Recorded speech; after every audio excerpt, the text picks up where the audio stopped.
बिस्मिल्लाहिर्रहमानिर्रहीम।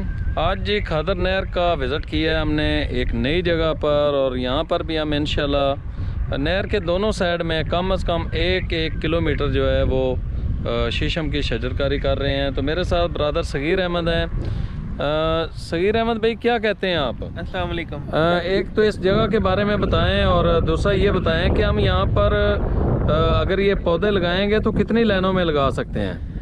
ये जगह है जी शामलाट, और ये सामने पुल शामलाट है, और यहाँ पे तकरीबन 4 लेन में हम पौधे लगा सकते हैं। दो लाइनों लग सकती हैं, नहर के बिल्कुल ऊपर लग सकती हैं, और तकरीबन 4 लाइनें नहर के नीचे वाले हिस्से में लग सकती हैं। और ये वाला आपको एरिया हम दिखा रहे हैं, यहाँ पे पौधे बिल्कुल नहीं हैं, और अभी इंशाल्लाह हम लगाएंगे पौधे।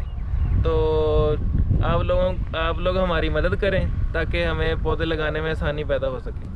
तो इतने बड़े एरिया में यहाँ कोई टीम मिल सकेगी जो हमें पौधे लगाने में हमारी हेल्प कर सके? इंशाल्लाह हम कोशिश कर रहे हैं कि हमें ज़्यादा से ज़्यादा लोग मिल सकें ताकि हम इनसे साथ मिल के पौधे लगा सकें।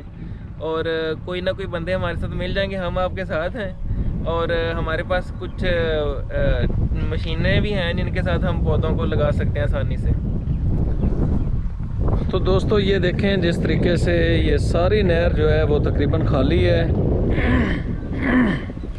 और इसके दूसरी साइड में भी इसी तरह चंद एक पौधे होते हैं बरकत के लिए इन्होंने छोड़े हुए। बाकी ये सारे महकमा ही मैं समझता हूँ कि इसका ज़िम्मेदार होता है, जो इनकी हिफाजत नहीं कर पाता है, और लोग चोरी काट के ले जाते हैं या पौधे गायब हो जाते हैं। लेकिन मैं समझता हूँ कि ये महकमे की ही सुस्ती है, कमी है, कमज़ोरी है कि वो अपने फ़राइज़ पूरे नहीं कर रहे हैं। तो इस पूरे एरिया में हम चाह रहे हैं कि 3-4 लाइनें हम पौधों की लगा दें ताकि हमारा ये एरिया आने वाले दौर में हमारे बच्चे इसको सरसब्ज़ नहर का किनारा देख सकें।